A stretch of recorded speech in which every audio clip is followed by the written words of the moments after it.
a gente vai progressivamente fazendo arranjos na gestão do tempo e da agenda. Então, não sei, Regina, se dá para projetar já?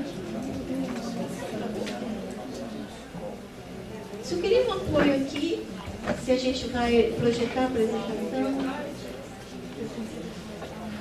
Obrigada, Paulo. Então, olha só, eu acho que entre ontem e hoje pela manhã, o Paulo, que é historiador, defendeu uma tese no quadro da discussão da educação dos jovens e adultos, muito recentemente. O Javier, que é pesquisador no campo da memória social e orienta dissertação e tese de doutorado, nessa área, acho que eles têm feito múltiplas abordagens teóricas, e aí eu fui, à medida que eu ia ouvindo, eu ia também eliminando slides, e agora eu tentei simplificar mais ainda, para tentar trazer para o debate uma coisa que para nós é também fundamental agora. Então, eu me sinto contemplada numa série de discussões que já foram apresentadas anteriormente, e aí eu vou tentar me focar, então, no ECOS e um pouco para balizar o que é a nossa discussão logo mais nos trabalhos de grupo que estavam previstos para às 16 horas, e acho que já é isso. E aí nós vamos para trabalho em grupo, a gente colocou o coffee break para mais adiante, quando a gente já tiver nos trabalhos de grupo.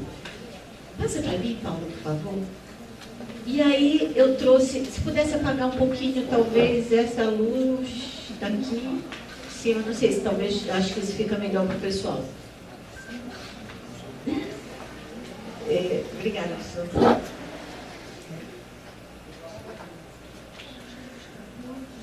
Então, assim, eu elegi um trecho de uma das falas de Amílcar Cabral, que foi o líder da luta pela independência de Cabo Verde e Guiné-Bissau, né?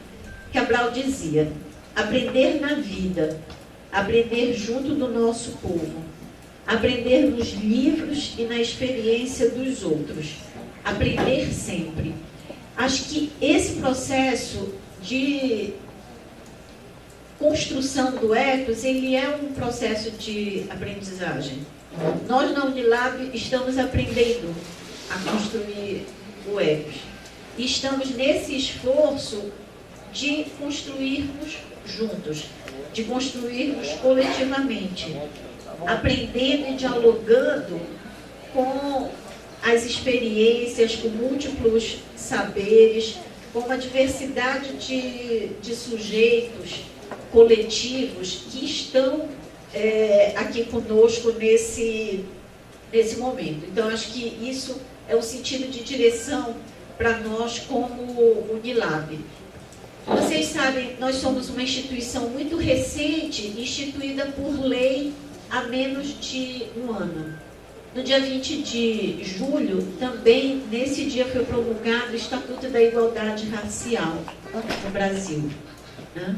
Que é uma conquista histórica também dos movimentos sociais.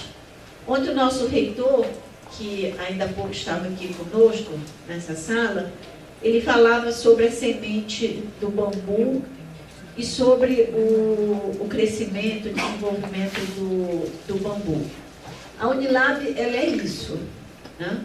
Então, nós estamos num processo de implantação que vem desde 2008, mas que tem efetividade mais a partir de julho do ano passado. Nós selecionamos os nossos estudantes brasileiros e estrangeiros.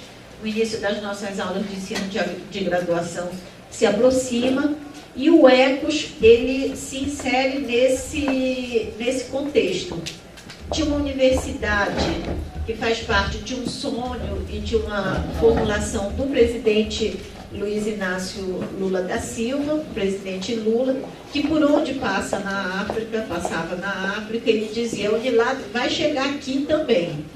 Então, ela tem como missão trabalhar fundamentalmente com os países da CPLP mas o presidente Lula também prometeu em Gana, né, e vários outros países por onde ele ia passando. Mas nós temos uma missão, temos uma centralidade, digamos assim, na integração internacional com os países da CPLP.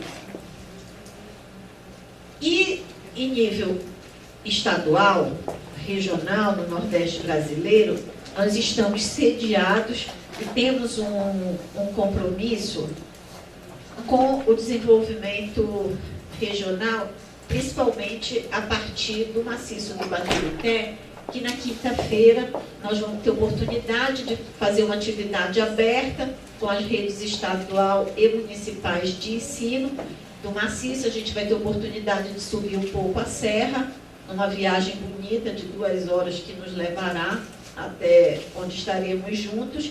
E aí vocês vão poder ter um pouco a noção, né, de onde a Unilab se insere, e no retorno dessa viagem nós vamos parar no município de Redenção, cuja anfitriã está aqui, a professora Ana Paula, secretária municipal de educação, que tem sido uma pessoa muito importante, muito decisiva para nós nessa caminhada da Unilab.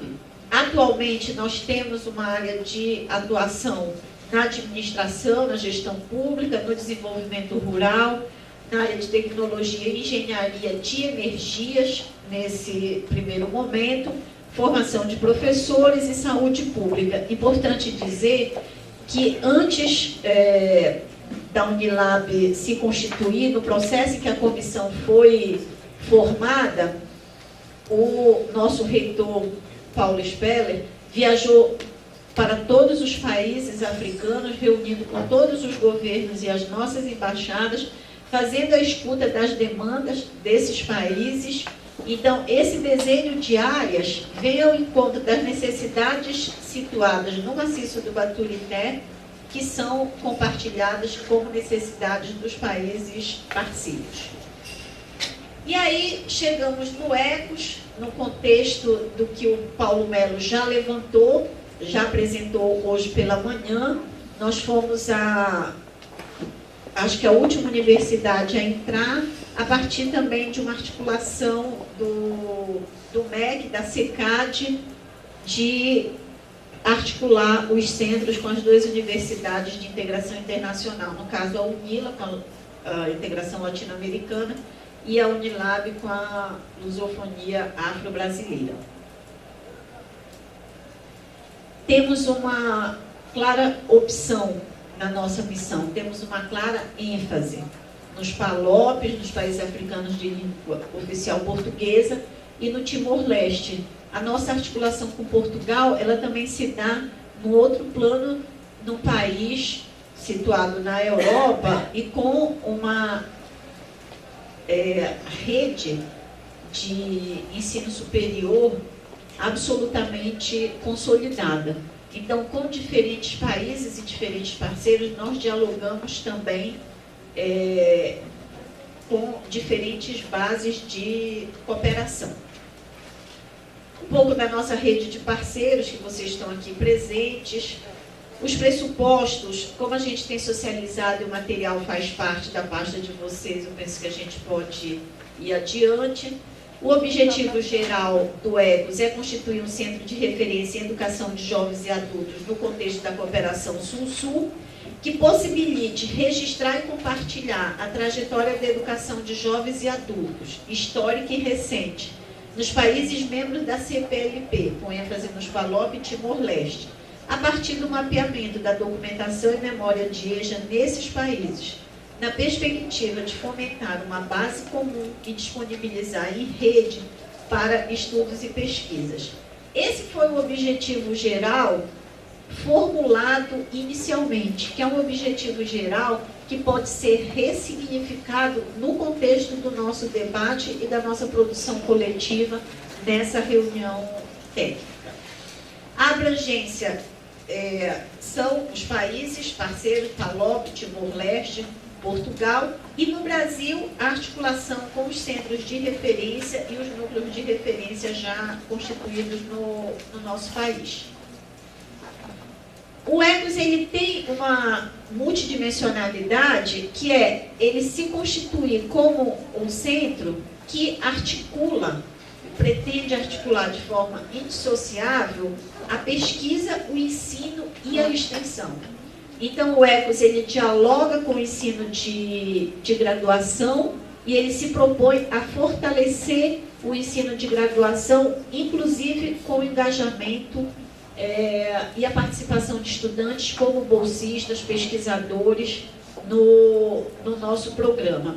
E também, do ponto de vista curricular, a EJA é um componente curricular do curso de licenciatura em Ciências da Natureza e Matemática, por onde nós estamos iniciando a área de formação de professores.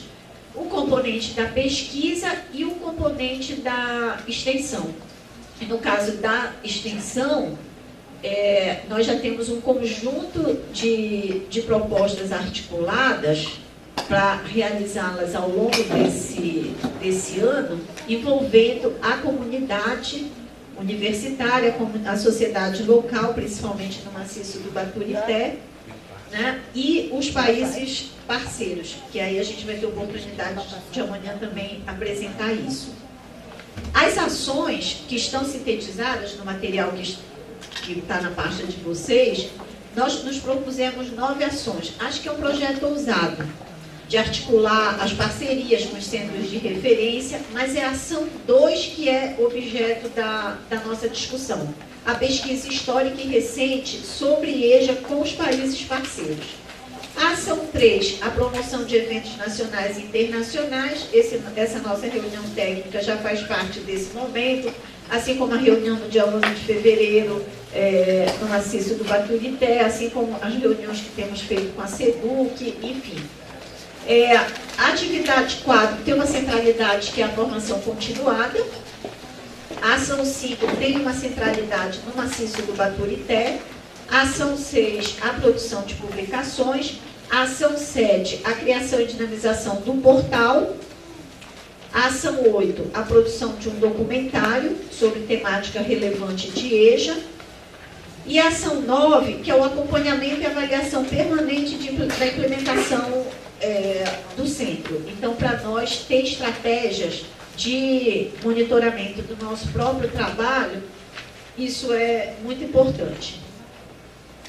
Se nós formos sintetizar o conjunto dessas ações, acho que a gente podia passar.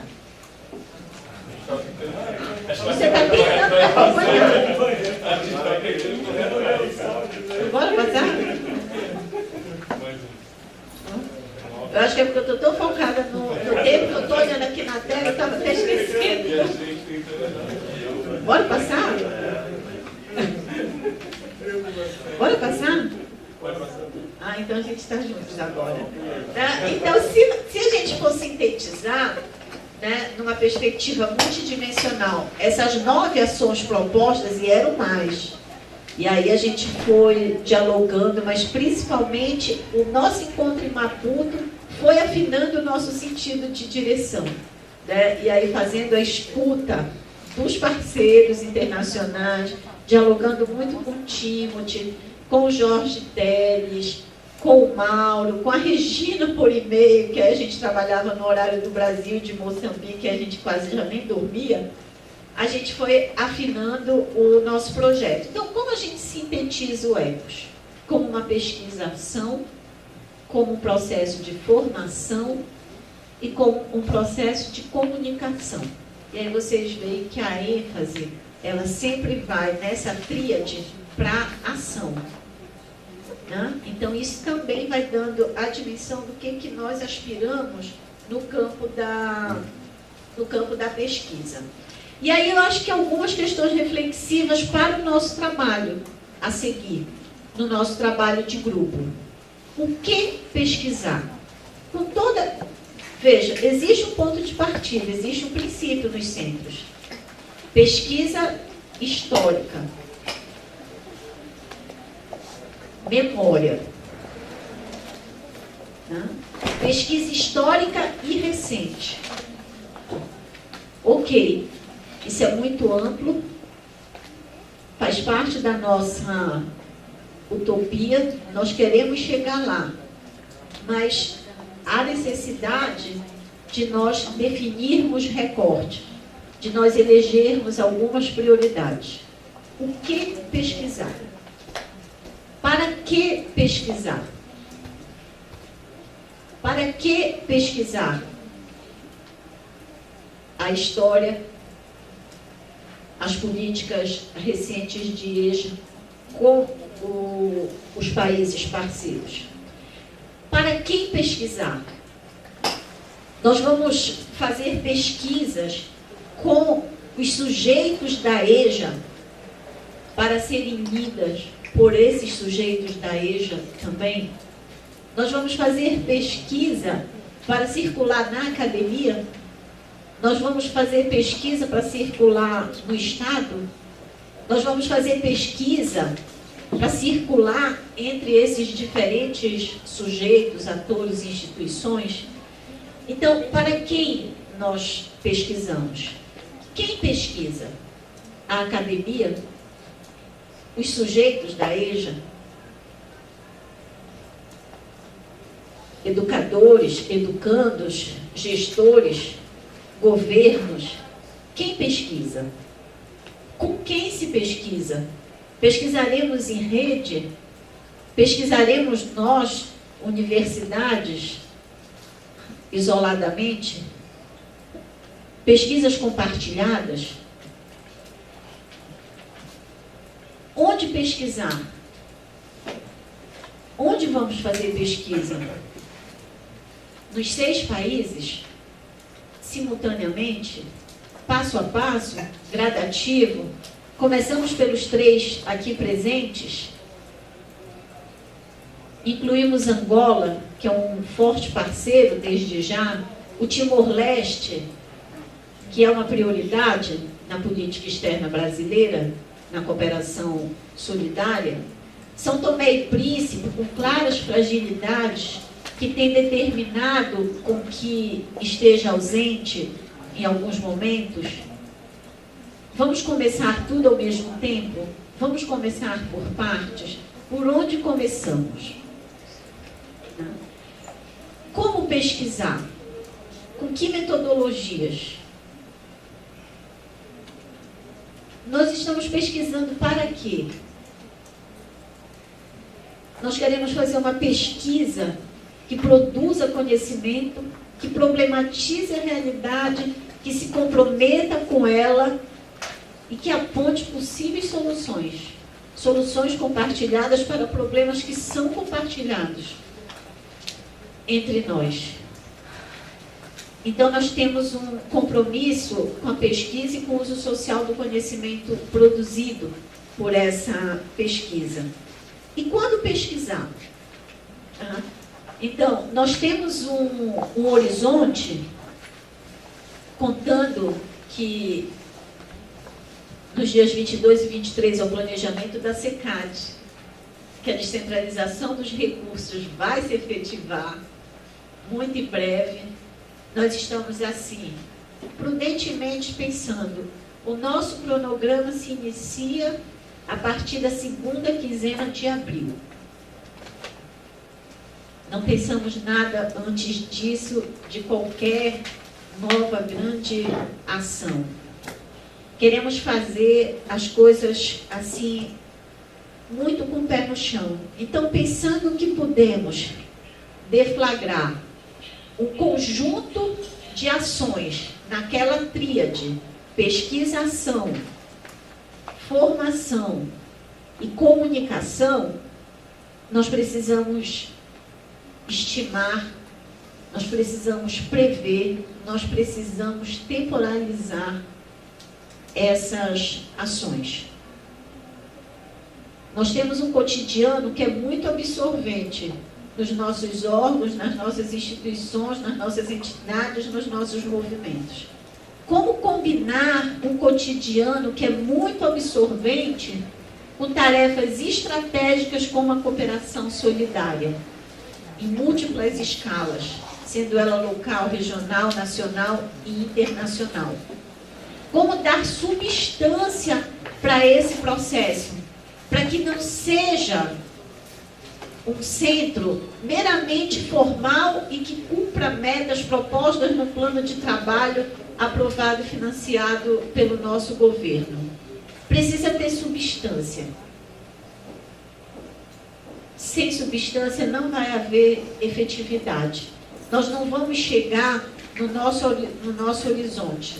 O ECOS, ele faz parte de uma utopia da cooperação solidária em múltiplas escalas, dessa utopia de que outro mundo é possível e da utopia que o INCAE traz de um mundo que vale a pena viver desde já, né? Do que estamos vivendo nessa reunião que nos congrega nesse espaço. Essas questões é que para nós elas são importantes. A gente pode passar, a gente passa juntos. E agora a gente passou, foi muito. Acho que pensando nesses sujeitos, nas mulheres, jovens e adultos,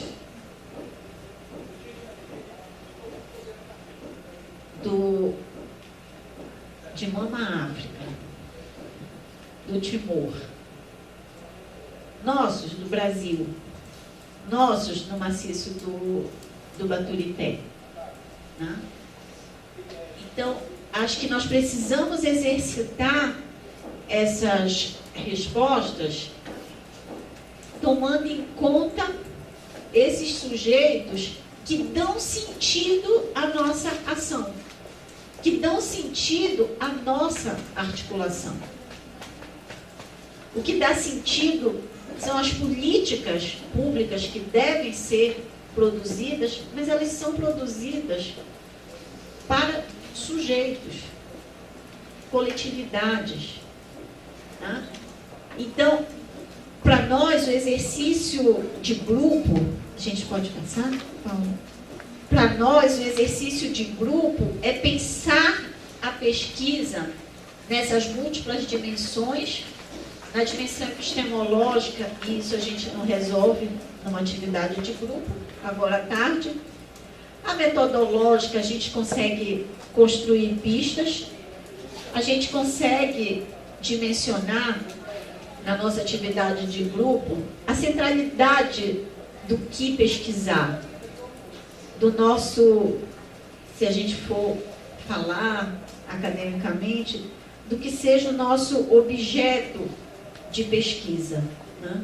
E aí a gente definir essa temporalidade da nossa ação de pesquisa e a gente definir, e aí eu trouxe a categoria território, não na perspectiva do território como o espaço, mas do território na sua dimensão material e imaterial, na sua dimensão concreta e na sua dimensão simbólica.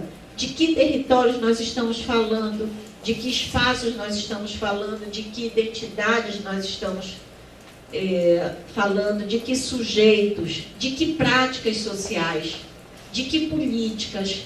Nós vamos pesquisar a ação do Estado, nós vamos pesquisar a ação da sociedade civil, nós vamos pesquisar tudo isso, nós vamos chegar nos combatentes da luta da libertação, que nos anos 70, com poucos anos de estudo, pela sua história de combatentes, todos entraram para o aparato do Estado. Em que condição? Na condição de educadores. E se constituíram educadores no ofício de educar, no ofício de ser professor. Eu morei na Guiné-Bissau e lá eu trabalhei com 1.500 professores. Parte desses professores estavam entrando para a reforma, que no Brasil é a aposentadoria. Eles tinham sido combatentes na luta da libertação nos anos 70. Eles tinham trabalhado com Paulo Freire. Eles tinham uma saúde visivelmente desgastada. E eles não tinham estudado nem a 6ª classe, que corresponde ao 6º ano no Brasil. E eles estavam juntos para que todos chegassem à 9ª classe, que corresponde ao ensino fundamental no Brasil. Então, em 2006, nós estávamos falando de quase 40% da rede de professores no ensino básico da Guiné-Bissau, que em 2006 não tinha nem 9 anos de estudo completo. E alguns eram professores há 30 anos. Então, acho que esses são elementos, né, que dão sentido à nossa ação de pesquisa, à nossa ação de formação, à nossa ação de comunicação. O portal faz parte dessa ação de comunicação. A articulação de rede faz parte. O documentário faz parte. Então, nós vamos fazer a escuta desses sujeitos. São essas memórias vivas que são objeto e sujeito da nossa pesquisa. Muito dessa história, ela foi destruída. Voltando para a Guiné-Bissau, a Guiné viveu uma guerra, um conflito armado sangrento entre 1998 e 1999. Eu fiz uma pesquisa de memória nas escolas nacionais de formação do magistério na Guiné-Bissau. Eu comprei muito material na imprensa nacional. E lá eu percebi que boa parte da memória está na casa de alguém que fugiu da guerra, que morava na capital, foi para o interior e, entre outras prioridades, levou consigo documentos, livros, fotos. E muitas vezes essas coisas não são partilhadas. Elas não são emprestadas, porque há um medo da perda. Porque o medo de perder a si próprio, a sua história, a sua luta. Nós vamos fazer pesquisa trabalhando com essa dimensão de memória. Então, são questões que a gente precisa exercitar. No documento que tem na pasta de vocês, a gente pode passar, Paulo, existem algumas pistas do que a gente foi propondo. Fazer a reunião de trabalho que estamos fazendo, identificar instituições de ensino superior no Brasil e nos países parceiros para o desenvolvimento de pesquisa, isso está em andamento. A presença da Unirio faz parte desse processo, a presença da UF faz parte desse processo, o diálogo com o FPA faz parte desse processo, com as NIFs da Cátedra de EJA fazem parte desse processo, com a UFC e a UES dispensa comentários da razão da nossa parceria também. Elaboração de um estado do conhecimento sobre a temática de EJA produzida no Brasil sobre os países parceiros. Por exemplo, Lourenço Ocune, que compartilha da coordenação do EPOS comigo, é guineense, está no Brasil há 17 anos, fez a graduação, mestrado e doutorado na Unicamp. Tem uma dissertação de mestrado produzida sobre a educação na Guiné-Bissau. E tem uma tese de doutorado produzida sobre a educação na Guiné-Bissau. Assim como ele, há muitos africanos que para cá vieram, que aqui permanecem e que têm produzido conhecimento sobre os seus países de origem. Isso não está mapeado, isso não está organizado, não está consolidado. Essa pode ser uma contribuição.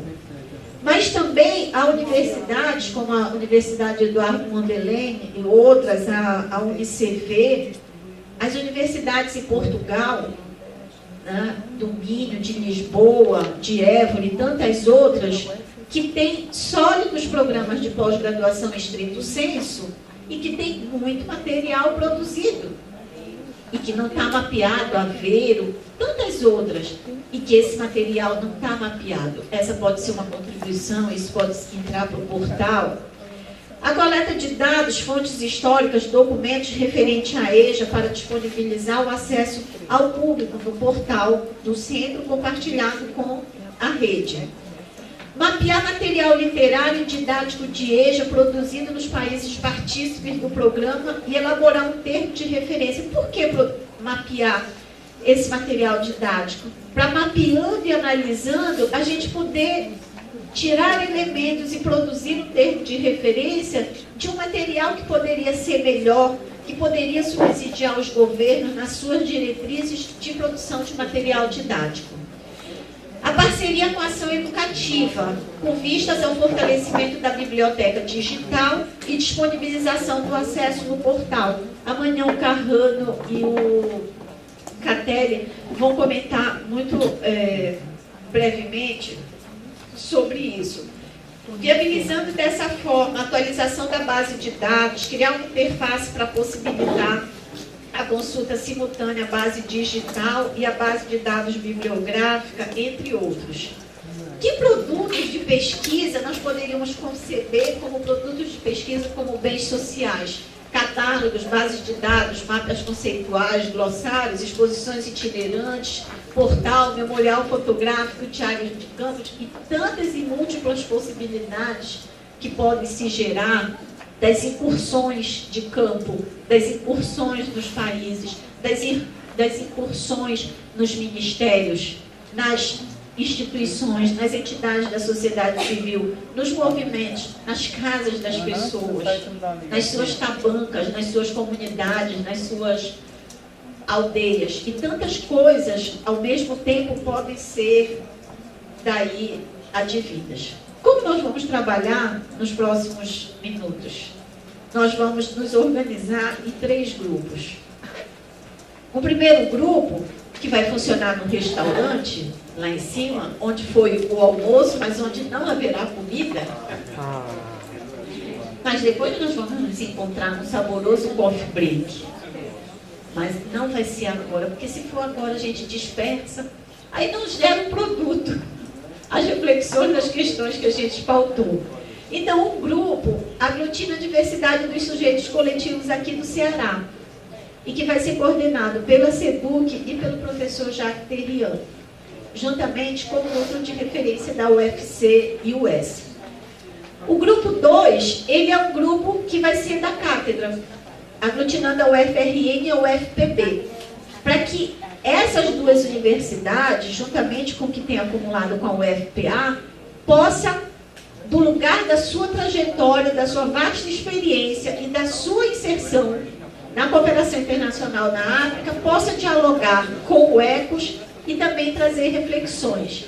E o grupo 3, ele é o grupo dos países e universidades parceiras com o nosso Ministério da Educação, o ICAI e a Ação Educativa, que vão, e a Unesco, obviamente, que vão exercitar também reflexões e trazer para o grupo. Nos grupos, vocês vão receber cartelas. E nessas cartelas, para as questões que vocês vão exercitar, o debate que vocês vão produzir, aí a gente vai poder avançar, trabalhar um pouco com técnica de visualização, as reflexões que vocês registrarem, o exercício de aproximações de respostas que nós fizermos, a gente registra por escrito e depois a gente vai deixar colado nas paredes para a gente poder ir exercitando e apontando caminhos para a consolidação do nosso planejamento, que deve ser consolidado na próxima semana. Essa breve contribuição que eu trouxe com essas questões, elas vão estar disponíveis em cada grupo, os computadores que vocês dispõem, quanto vão ter algumas poucas versões impressas, e aí, a partir disso, a gente vai avançando no diálogo. Nós colocamos na programação a exibição do documentário como uma possibilidade e para orientar a gestão do tempo. O plano A era exibir o documentário, o plano B era, na impossibilidade de ser hoje, a gente inserir em outro momento. Fez parte da estratégia também da gestão do tempo. Então, eu queria agradecer vocês.